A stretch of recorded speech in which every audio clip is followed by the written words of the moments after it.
Dr. Power, you guys have arrived. Oh, thanks, Bonnycastle. Hi, folks. Once again, come on in. Well, this is week 7. Bonnycastle advised me we're getting close to the end of the course, and once again, delighted to be here with you. And from many of you, you say you're enjoying these opportunities to have a little smoke-out session to kick some thoughts around. I'm enjoying them too, and I'm learning a lot from the discussion sites, as is Sandy. And so it's we all learn by chatting with each other, and this exchange, this interface that this vehicle allows is wonderful. Today, what am I going to talk about? First, exams. The exam is now finished. There will be 2. I've got right here. Here we are. I can't flash it to you because you don't even know what case it is. The exam will be on the 12th of December. There are 2 exams. The regular exam for those folks who write on the 12th, and there'll be an alternate exam, which will be different questions and a different case for those that find for some reason they can't write with the main body, but for a particular reason they're writing at another time. And the program office will advise you, or you chat with them to find out which one of those exams you're supposed to get and make sure it's locked down. From my perspective, what I propose to do is send out to you on the Monday of the last week. I will send to you the cases, both the regular and the alternative case, and that gives you a chance to sit with your colleagues, kick them around. There'll be no questions with them. It'll be up to you to do some case analysis, talk with your colleagues, and look at the practice cases we've had and the individual case study you've done on your and submitted on your own. And the questions will be similar in kind to those questions that you've already had some practice in looking at on the exam. Time will be your enemy on the exam, so do a time appreciation. The exam is in 2 parts. The first part of the exam is worth 50 points, and it's 10 marks each, and there are 6 short essay questions. You're asked to do 5 out of 6, and they're short little questions. No man is an island, discuss. A Sun Tzu quote, discuss. A bit about some of the concepts and notions we've had in the class, but it's not about memorizing 10 points on page 69. It's about deep learning, internalizing, and sharing with us some of those critical thinking aha moments that you've had throughout the course. You'll be called upon to share with us here. With respect to the case, as I've just said, you'll be given the name of the case on the Monday prior to the exam, and then you'll be given the actual questions at the exam time, and you've had the benefit of reading the case prior, which means you'll have more time, and I expect a higher quality in the content of your examination answers to these questions. And here you'll answer all questions, and in this case, for the main exam, you have 5 questions, you'll answer them all. And so that's the exam. It's done, it's drafted, and sent along, and being sent out to invigilators as we speak. What else is, the papers, yeah. I'm working on the papers, your submission, enjoying them, marks are good. I hope to have them all wrapped up by this Sunday night, and this video, although it'll be up on Friday, you don't really have to start looking at it till Monday, so my expectation is, time you get around to Monday to viewing this video, you should have your grades back on the team assignments, and say, I'm pleased with what I'm reading. It's good material. I left my glasses away today, so I'm going to struggle a little bit to try to make the readings if I can. But my heart goes out to the folks experiencing global warming in Upper Canada and most of America as they shovel up to 5-foot drifts. It's an interesting concept, and I had to mow my lawn last week, so I share that with you. Okay, first story I see here is this rising tension between Ottawa and Ontario, Toronto, and the 2 heads of the provincial and federal governments seem to be at loggerheads, one liberal, one conservative, and not a lot they can agree upon. And so the Premier of Ontario, Catherine Wynne, has repeatedly asked for meetings with Prime Minister Harper to discuss some of the issues, primarily around finances and transfer payments. And Harper says, talk to my cabinet ministers, and of course he hasn't met with her now in well over a year. And so there's this tension going on, and it's important because Upper Canada, Ontario, is the engine of Canada, and I would think some better collaboration should be taking place. But some people are raising, without taking sides in this, I mean, the Liberals and spending, and I'll talk a minute about the quiet settlement they had with the unions on teachers, all give you rise for some heartburn. But on the other side of the coin, many people are saying Harper at this point, with this long list of almost Plato's philosopher king going off on his own and doing things about the yapping dog and talking to the Chinese leaders and talking to Putin the other day about I'll shake your hand, but get out of Ukraine, is expending our political capital around the globe. And I appreciate we have 1.2 Ukrainians in Canada, and that's a large group of Canadians that do have to be respected, and somebody should be speaking for them. But I'm just getting the sense here that I think Harper's political capital is on the wane, and I wouldn't be surprised to see a federal election in the spring. Could be wrong, not called for then, but with the way the Canadian economy is softening and the outlook ahead, we'll talk a bit about that today. I won't be surprised if there's some sort of an early election or even a change in the leadership of the Conservative Party, and that's going out on a limb. But let's talk about that this week. What are the possibilities of that happening? Certainly an interesting question.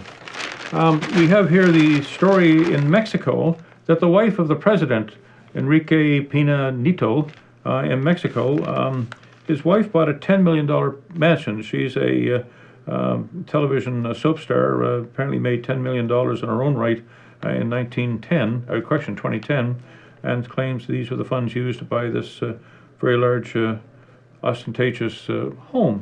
And of course, the backlash there in Mexico is rising, and it's impacting on the ability for the prime minister, for the president to govern. And so she said that she will sell the property and remove the what's drawing the fire. It's interesting to note that the 15,000 square foot home was bought from a subsidiary of a company that recently won a multi-million-dollar contract with the state of Mexico. And so it's about perception as opposed to necessary reality. Sometimes perception becomes reality, and I think we should remember that all we have to sell is our brand, our personal brand, and you can tarnish that in 15 minutes, even though you may take 30 years to build it. And so the brand of the president and his family are being called into question and being chipped away at. And we see it too. I recall, about 15 years ago, the CBC, well-paid commentators, etc., the women in that constantly appeared on television doing news reports in fur coats and very upscale sort of clothing. And I think a memo went out saying dress down, so now they tend to wear cloth coats and just look a little bit more like the average man, which is interesting. And I remember Nixon talking about his wife Pat, that all she had was a Democratic cloth coat back in the election when he was up against Kennedy. And so perception's important. So let's talk a little bit about perceptions and brand and the need for the president and the president's wife to divest themselves of this asset before it does permanent damage. For the first time under BC Election Act, I see for the robocall staffer, 6,700 phone calls were made on the day of the election, giving out false information to selected people, probably from the other side, as to where the voting stations were, etc. And the judge came down and voted real jail time. And I'm looking, let me see, he was sentenced to 9 months behind bars and 1 year probation. And that's the first time the act's been used that way. So maybe that will tighten up and get rid of these damn robocalls that we get from time to time. CF-18's now made, I think it's their fourth bombing run to date. They have successfully destroyed, if I read this correctly, a warehouse, a piece of artillery, and construction equipment that was diverting the water on the Euphrates River. And so we're doing that, and we're staying within Iraq. And it's interesting, Harper has mentioned that we'll not be going outside Iraq into Syria unless, of course, the Syrian government invites them in. And so that's the difference between a number of the 40 in the coalition, is that Canada has gone in and said we'll supply soldiers, weapons, etc., but only for Iraq, because we have the invitation of the president of Iraq and we have a UN mandate asking us to go in. And so the international legal requirements have been met, but we do not have those same comfort level to stray across the border into Syria as others in the coalition are doing. And so we want to watch that to make sure that we act within the bounds of what is legal and what may not be legal. Oliver, the finance minister, Joe Oliver, has just come out and talked about the business tax credits for small business in Canada. which ties into the idea in the new budget that there may well be, because there's a very nice budget coming out for small business and for other folks splitting income. There's a whole bunch of things in there that will impact on the voting minds if elected to put into place. And it lends credence to the idea that there could be a spring election, because a lot of people want these wonderful perks and benefits that are coming in from the finance minister in the new budget. So we'll watch with that.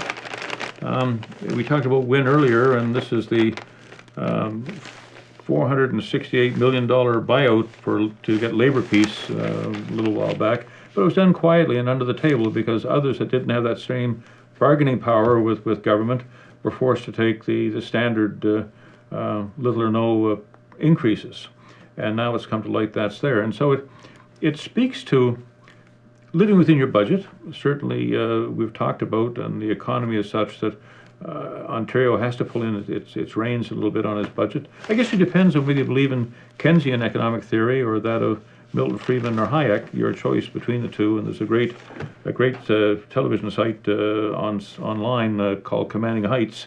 6 hours, commend it to you sometime, get the popcorn and share it. But it's all you need to know about international business and how globalization, how we got to where we are today. A fabulous opportunity to sit and look at that. But it speaks to the power of lobbyists, and they seem to get what they need for, in this case, for the teachers. But it begs the question: who speaks for you and I? Who speaks for us? And it may be we're underrepresented at these decision-making centers. So we could talk a bit about decision-making centers and lobbyists and the roles of them, and maybe the economics of Ontario, good or bad thing. The paper on today's, and this is Thursday, the 20th, I think.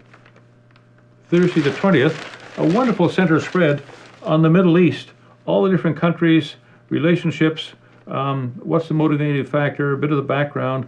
So if you want to get a quick executive summary on the Middle East, go to the center page of Thursday the 20th Globe and Mail. It's a wonderful thing showing the linkages, the spider web between them all, and tug on one strand distorts them all. Canada does something. Two Canadian physicists has just published a news release that they had believed in a pair of subatomic particles, and they predicted them a while back, but they've actually found them now. They predicted 5 years ago, and they finally found them using the Large Hadron Collider in Geneva. And so that's wonderful, innovative, and puts Canada on this particular narrow ledge back out in the forefront. But on the whole, research and development and innovation in particular, Canada's out of the top 20 on innovation. We talked about that already. BlackBerry was our last surviving company that was sitting there. And so we need to get more innovative, more risk-taking, more research and development taking place, and we're not doing it. So the ground's not fertile for that. And so we need to, there's a role in here to play. We talked in terms of Porter's five forces, or correction, Porter's a diamond, and why nations are competitive. And we go to the factor endowments, and the basic ones we have, and that's water and trees and rare earths and woods, minerals, etc. But when it comes to advanced factor endowments, factor endowments, can do better. That's education, intermodal transportation, telecommunications, etc. And when you look at countries like South Korea and the telecommunications, when you look at South Korea again, when you talk about stem cell research, etc., we're just not out there any longer. We're not hungry enough. And so we need to talk, how do we fire up the nation to get more innovative and put more into research and development? What role has government to play in this to make the ground fertile for this to take place? Possibly our red tape is slowing us down. And somebody asked the other day, why red tape? Where does it come from? And of course, in the old days, the British system of bureaucracy, particularly when it was in India, all the file folders were wrapped with a piece of red tape, and it was just a little ribbon that held them all together in lack of Velcro and other things they had in those days. And so they used the term cutting the red tape to open the file and let some air get in, some transparency. That's a little piece of trivia. I'm always reminded of Cliff Clavin and Cheers, and he always had little quips like that I quite enjoyed. Well, the pipeline's an issue again. As you know, this week it went up and was defeated by the House by a factor of 1. And Obama said some very troubling things to me, and I think we're aware of them now, this idea of what amounts to be protectionism, that it's America first by America, and as much as they talk about Canada being our ally and friend of the North, etc., etc., there's no evidence of that. And we need to get tougher. We need to decouple. We need to find other trading groups and people that will trade more freely and more fairly than what we're experiencing under NAFTA. And we only have to go to the lumber trade agreement to see the ongoing hassle we've had there on stumpage fees and winning at the commission, and yet won't be abided by the Americans. We only have to look at the on the cows and cattle. This idea that yes, we can bring our beef and our steaks into the country, but we got to identify the country of origin where they come from. And so administratively, even though we talk the talk and we have a NAFTA agreement, regulations are stiffening down there all the time, and protectionism, in my opinion, is on the rise, and we need to be aware of this, and our political leaders need to push back on these sort of issues. And so I was not happy with Obama's comments. I think he's unworthy of what he said. It's not what friends say about each other, and we could talk a little bit about his stance on that. Certainly it'll be used as a political weapon going forward,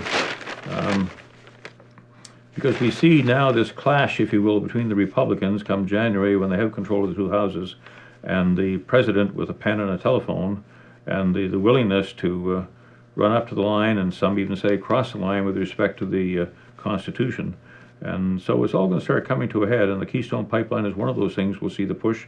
We'll see another push sometime, my guesstimate, sometime in the next number of weeks, because their credit card is about to be maxed out at $2 trillion, and they're just about to pass the 18 trillion mark, and at that point they don't have authority to write checks and make payroll, short of the ability to pull back funds that are already allocated to other departments to carry them on for a month or two. So they have the ability, even though they hit that cutoff point of 18.2, by juggling funds around in the reserve cushions, they'll be able to carry on for a month or two. But I think you're going to see a strong line taken by the Republicans. They say they won't close the government down, but of course the government has closed down on at least 14 other occasions. If you go back to the time of Jimmy Carter and Ronald Reagan, the check writing ability was closed down on a number of occasions for several weeks at a time. So it's not a new phenomenon. It does work, but the chance of the Americans' default can never happen because of the precarious balance on the U.S. dollar as the vehicle currency. The minute we don't believe that currency is worth what they tell us it's worth, the whole house of cards come tumbling down. And you can see China with its purchases of gold, and it's setting up foreign exchange centers around the globe and getting rid of the funny paper as fast as they can to buy hard assets. People are positioning themselves for that eventuality, and this is the first little test of things said the wrong way or interpreted the wrong way is enough to start the run on the American dollar. Unlikely. They'd be silly if they did it. Big issue for Canada because 73% of what we do goes to America. We're linked, we're tied economically, but it is a concern, and we should all as Canadians be watching for that this play between the Republicans and President Obama, and the danger it presents to all of us. So we can talk a bit about that coming down the pipe.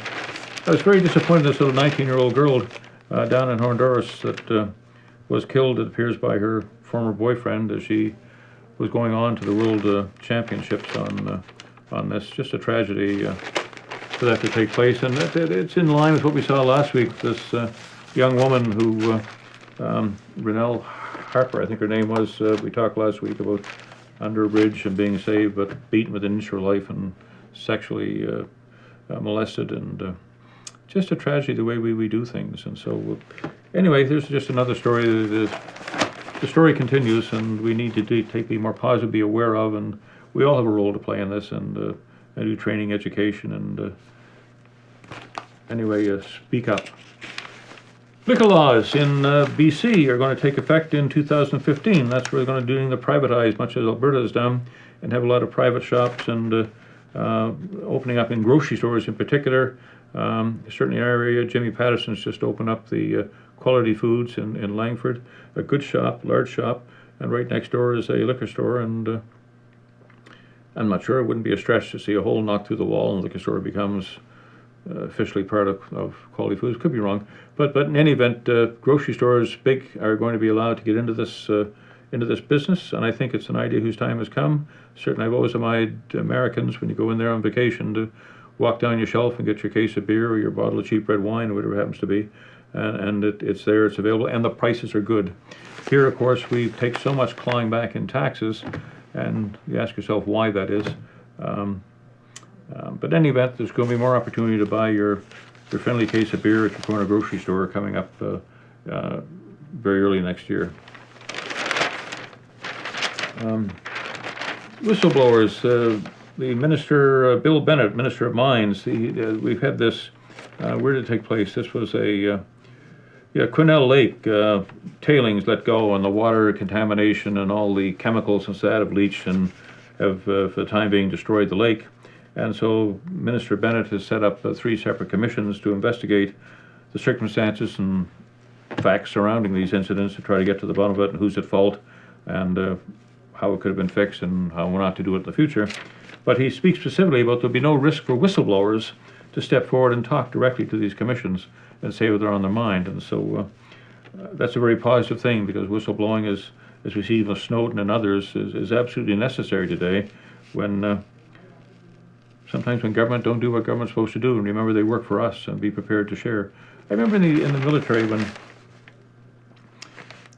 a soldier got injured in a truck accident, whatever it happened to be, the first impulse by all was to protect the Queen and to make sure the Queen was covered and all the paperwork was in place to protect the Queen.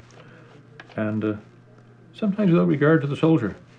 And so maybe this is a good idea, this whistleblowing and Snowden's, etc., bring the balance back into a more fair and balanced decision where all the facts come out, transparency.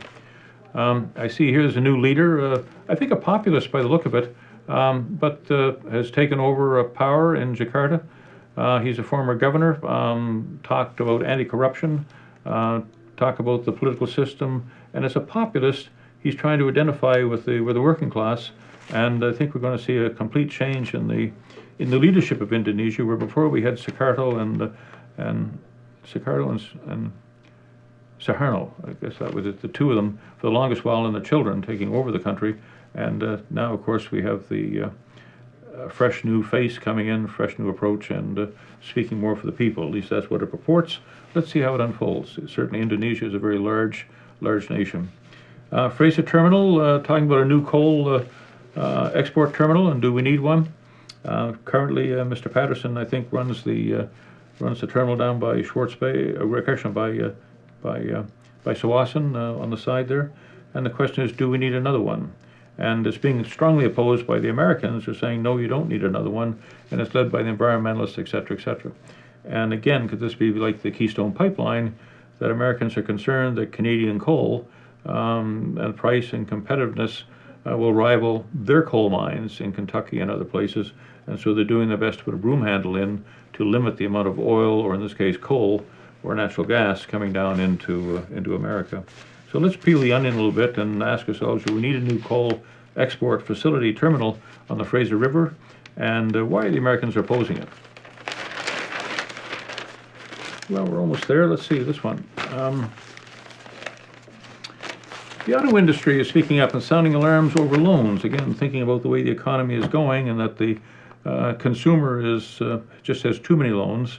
But then the question is whose fault it is, because it points out here, of course, that this low-cost financing, almost zero down, sometimes you get the first month free, and they're prepared to finance things up over 8 years. And didn't do that in the old days, but 8-year loan, you have to pay for this, pay this car off. And of course, if you have that ability to pay, like student loans, you have that ability to pay, then the institution or the people selling cars raise the price of the product because they know you got that money in your pocket and you can afford the new higher prices. Wouldn't it be better if we said, no, loans can only be 2 years in duration, and that sort of money is what you have to work with? The price of cars, the price point would have to come down, and two people wouldn't have to work. And so maybe we need to work in the other direction. But in any event, chance of a bubble in the automobile loan industry, as well as possibly in the real estate industry. Let's look at, once again, out in front at what is around the corner on these potential bubbles that will impact Canada in the next year or so, possibly. Walmart has a story here about they're opening up boutique little firms within Walmart, and this one is a law clinics that you can walk in and have some basic legal work done within Walmart. And it's interesting because it speaks to what we talk about in our class, is diversification, related and unrelated, and the reasons for it, and when does it make sense?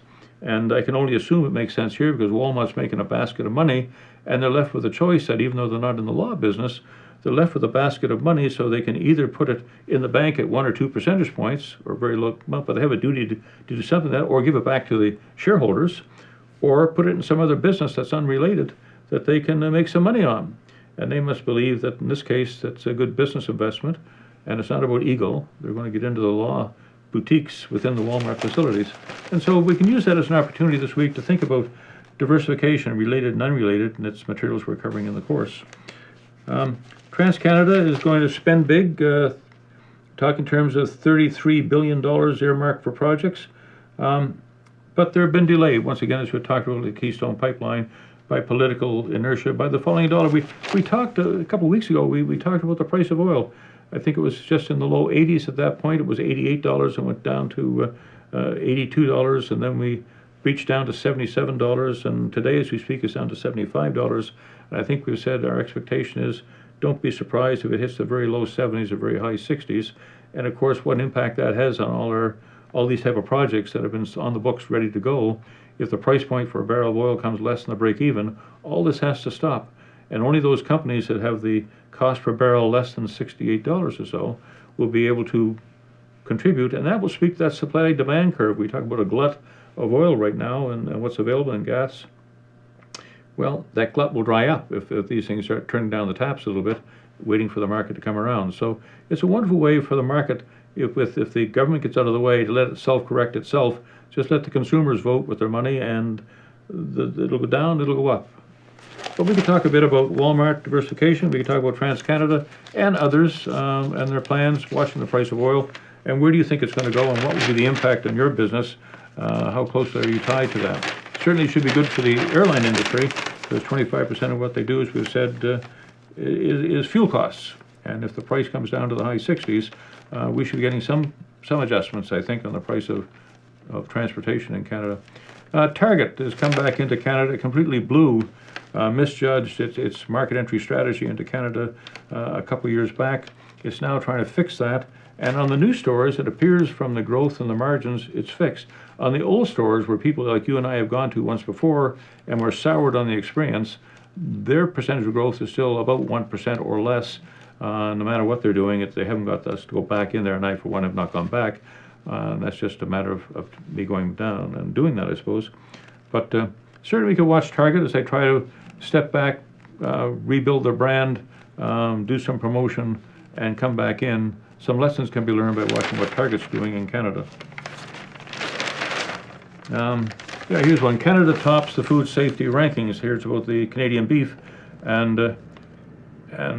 they say that we sit at the top of the list of countries ranked by food safety to build confidence, according to the Conference Board of Canada. And that's wonderful. But yet at the same token, the Americans say, if you don't mind, stamp on your label like it means something, the country of origin for your beef. Like, be aware this stuff comes from Canada. And this is all part of this protectionism, and most troubling from what should be colleagues. Oh well, pact with China is Australia's gain and Canada's pain. And once again, we're slow off the mark, and again, it's in large part, it's right or wrong, but I say it's our Prime Minister Harper and his very tough approach on human rights, and you can argue yay or nay that, but certainly there's no warm feelings, my opinion, between Prime Minister Harper and Xi Jinping in China, based on past performances. And so we see the Prime Minister of China working very closely with the Prime Minister of Australia, and they're getting out in front. They're getting the first mover advantage, and their product line is very similar to us. It's beef and it's commodities, etc. And they have a large Chinese Gold Coast down the flank with immigration, and so they're moving very quickly to capture the pole position in China, and more power to them. We have not done that, and it's a shame, because Canada we had the pole position. You remember in the Great March, it ended in 1949. At that time, Norman Bethune, a Canadian doctor, worked closely with Mao Zedong, and Mao Zedong had great respect for the Canadian doctor at that point. And when Mao, after that, took over and chased the Chiang Kai-shek and the folks down to Taiwan, Mao insisted that all the school children in China, and they did this religiously every day, sang an opening little prayer to Norman Bethune. Canada had a special relationship with China, certainly during Mao's period. That has ceased, and we've lost that competitive advantage. So it needs to be rekindled. If you believe that 20 years out on the world stage, the position that China will have, and I understand there's some fissures there, and we've talked about some in the class, but I think we need to just rethink this through a little bit closer, because we're hurting ourselves the more we fall farther behind in here, and we only have to look at our economy. We've got a less than 1%, our inflation rate is forecast and dropping, much like it's doing in Europe, and so the Bank of Canada is looking at this low 2% as what we're targeting for. It's getting softer. And as that goes down, then the questions become, we do something to stimulate our GMP, and with American protectionism and cutting off our market to China, it's a concern. Airbags, objects to recall. These are all the Toyota and other people. The company's name is Takata, Takata, Tata Corporation. Dangerous airbags. When they explode, pieces of metal come out, shards come out, hit you in the jugular vein, take your eye out, whatever. And there's been a number of cases on this. And so airbag safety and the recall, and it's only recently they were paying these things off and keeping quiet. It's come to light, and so we talk again about whistleblowers. We talk about companies doing the right thing, and here's a situation that it wasn't happening. The feds in the States are looking at winding up buying bonds. They think that's the end of it, and so that's going to have an impact on the stock market down there, which has an impact on Canada. Well, we've had a pretty good chat of those things. I want to commend to you. I get and I read that it's a couple of things that the university buys for me. One is the Foreign Affairs magazine, little blue book, wonderful little book, short little stories, 7, 8, 9 pages, written by very knowledgeable people on a bunch of variety of topics based on foreign affairs and political affairs and what's going on in the Middle East. I commend it to you. You get a student's price. It's cheap. It's like $12 a year for 6 issues. But what I liked about it took me a year and a half to figure out why I read every page, couldn't understand why I would do that, until one day it dawned on me, the font's like size 14 or 16 font, and so it's designed, knowing the market, for old farts like me, whose eyes are a little weaker, and so it's big font. It's an easy read, it's a fun read, and there's short little freestanding modules, so I recommend the Foreign Affairs Journal to you. And the other one I find has taken over a lot is Bloomberg Business Week. Another fabulous little read. It's almost written like a high school newspaper in the sense they don't put a lot of effort into white space and things like that, but it's just loaded with good tips and things we need to know in business, and I commend that to you. And part of the Internet of Things, and I don't know if we mentioned last week or not, that the aspect that when I grew up, magazines like Time magazine was the quintessential magazine. Newsweek was a very important magazine, and people read Time and read Newsweek. Today, they don't exist, and I think Newsweek may still exist marginally or online, but they've just gone because of the Internet of Things. They haven't been able to keep up with the Huffington Post and the Daily Beast and these alternate mainstream media that's online that is competing under the Internet of Things with marginal costs that they can do so, as opposed to hardcover books and things coming out. Anyway, folks, been a fun chat today. Enjoyed it very much. Really do enjoy these. I'm going to miss them. And so that's it for the day. Have a good one. Talk to you soon. Bye-bye.